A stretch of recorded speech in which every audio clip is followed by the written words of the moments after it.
Hey, what's going on, guys? Here we are again, and boy, do I got another surprise for you. We're going to be rotisserieing this bad boy. It's at 60 pounds, and I had let it sit overnight and brine, just pretty much with lemon powder, and I threw in some other herbs as well. Yeah, so this was overnight brined in water and just pretty much soaked, thawed out, took it from the freezer and put it in a plastic tub. Um, and we're gonna go ahead and try to do the best we can to rotisserie it today. Be back in a minute. So I wanted to show you what I got. I got some rosemary, some lemongrass. This lemongrass is pretty old. I think it was from my last rotisserie of a pig. Some parsley, and I have a lot of lemon. What I'm going to do is stuff it in here, and then I'm going to take the cooking thread and sew this up nice, and we'll get that going. I'll show you in a second. So this is going to be cilantro, not parsley. Made a mistake earlier. And what I'm also going to try is to do the injection. I have a syringe for injecting flavor into this meat.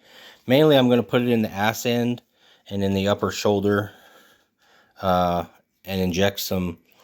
I'm going to go ahead and blend up some herbs, and I'll get that going here in a minute.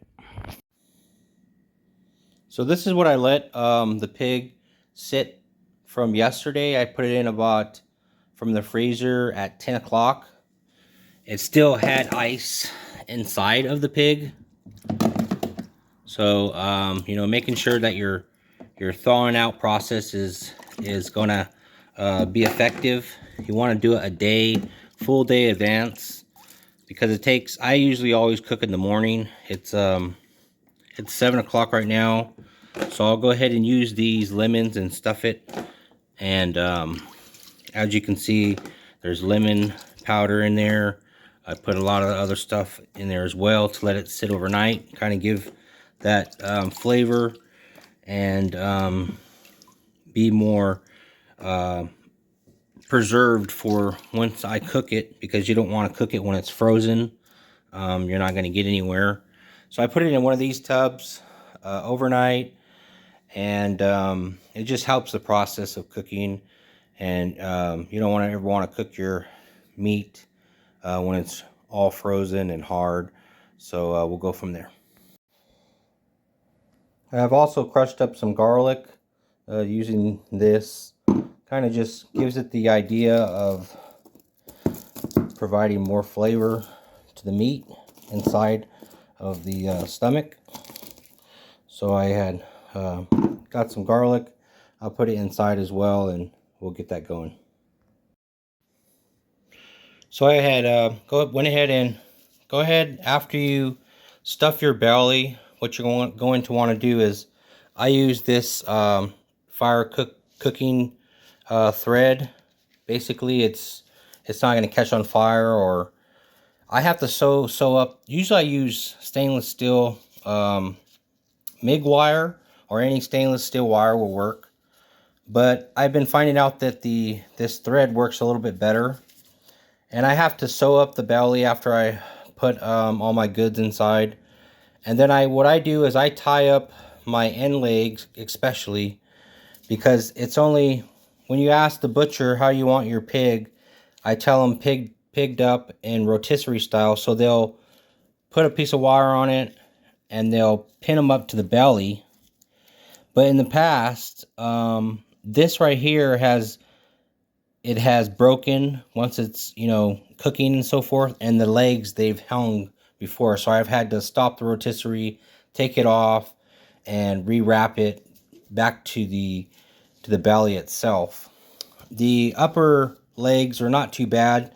They're pinned to the face, but I always want to go ahead and make sure that I have that extra support just in case these break from the heat, that my legs are not going to break and hang my legs when I'm rotisserie. One time I did that, and I left the rotisserie, and one of these broke loose from the fire, and from here to here the leg was all burnt. So you don't, I mean, even though people don't really eat the legs, you want your pig to look nice, and so forth. So what I did now is I grinded up some lemon, I peeled a lemon, and I threw it in here, a couple lemons, some lemon powder, and some truffle salt. And what I'm going to do is use these injections, and I'm going to go ahead and stick them in the butt and in the upper arm there. I'll show you in a minute. So this is basically what you want to do, is you want to flip it upside and have it ready for the injections. Like I said, I'm going to do the shoulder and do this end over here as much as possible. So I have my injection. I'm just going to go ahead and stick it in and push it in. I'm going to push it in all the way, and it's going to go ahead and get nice and tenderized. You want that flavor inside. It's very hard to try to get the flavor inside, so stick it anywhere. Just push all that in there, all that flavor. So I'm gonna go ahead and do this around here and then within the shoulders. So I went ahead and utilized all the juice that I blended up and put it in the pig. You'll notice once you get your injections in, so that the meat will rise inside, so you'll see it expanding. So that's a good thing.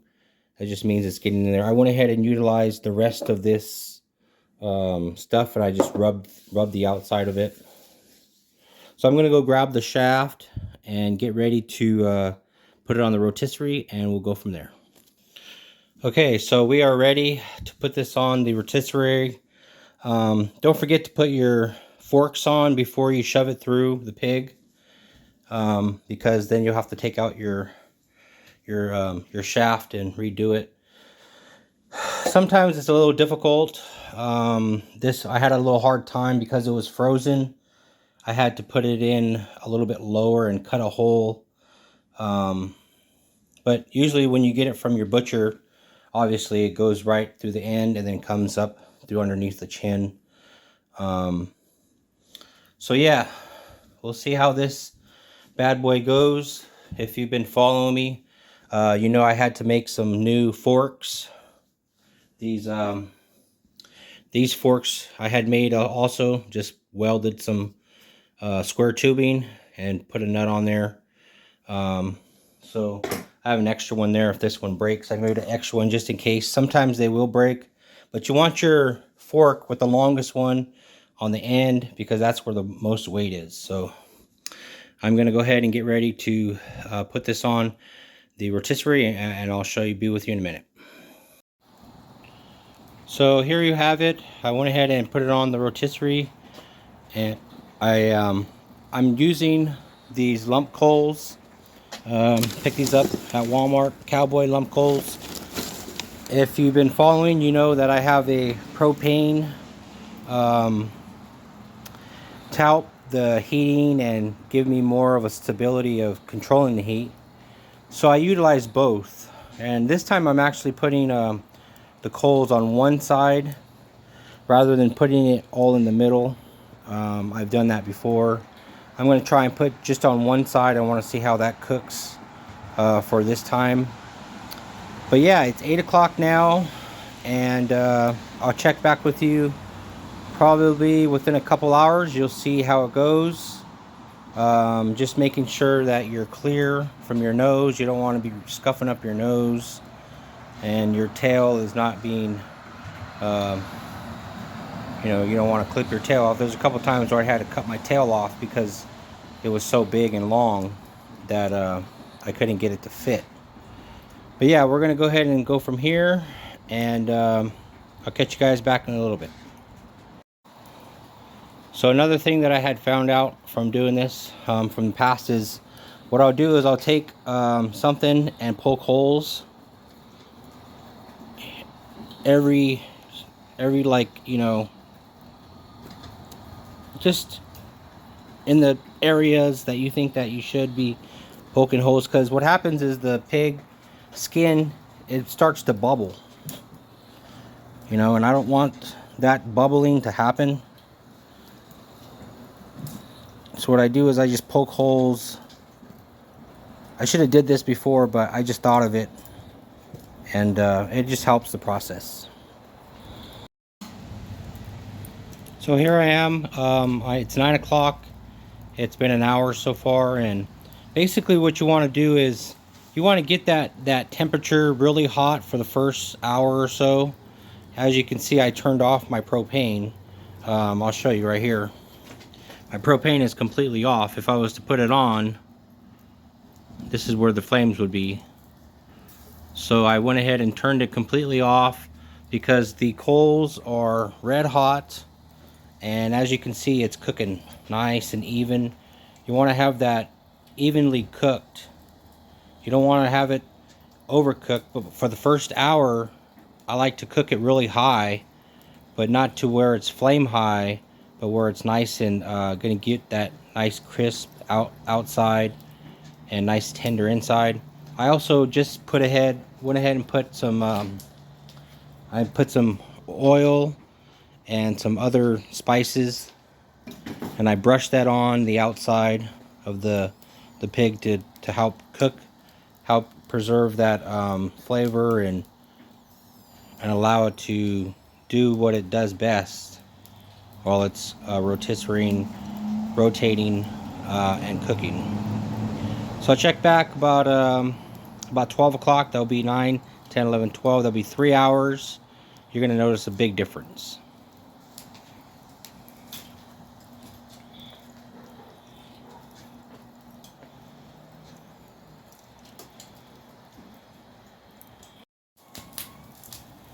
So this is it's 11 o'clock right now, and this is what it's looked like since it's been cooking.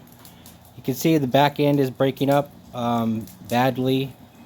It's because I've had the fire a little bit too high. I had to move it over, and it's actually looking pretty good though. I'm really, you know, as far as the cooking time, and I'm staying on that, and you know, it's coming along really good, being cooked well. A lot of the insides fell out. I should have sewed it up a little bit more tightly in the stomach, but that's okay. That's just for flavor. A lot of that stuff was already giving out, you know, the flavor and so forth.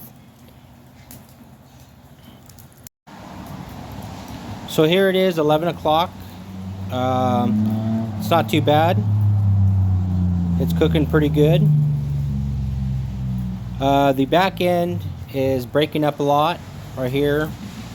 What happens is I put oil on it, and it kind of heated it up a little bit too fast, so it kind of cracked in certain places, and right here it's a little bit darker, but it's okay. It's cooking pretty good. I just put a little bit more coals on it.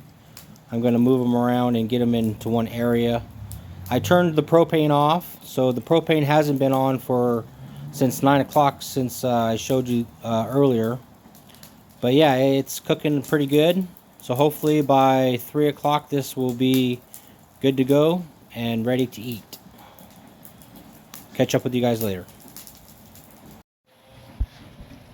So here we have it. It's about 3 o'clock, and this time around I just had let it spin. I let it continue to cook. I didn't really do any wipe downs. That's why it's a little black right there. That's just the juice. See how you have these lines? Usually I wipe it down. These lines right here too. I'll wipe it down with the rag, clean it nice and smooth, but this time I'm just cooking it. Not worrying about that. It takes too much time to be by it all the time and wipe it down and make sure it's nice and smooth. But it's getting cooked. It's about 2 o'clock. So hopefully by 3 o'clock it'll be done. But not bad. And as you can see, I split the coals, one on each side, trying to get the head nice and cooked and the shoulder and up, and making sure that bottom end is really nice and cooked as well. Yeah, feel free to leave a comment, what you think I could do better. Have any questions also, let me know.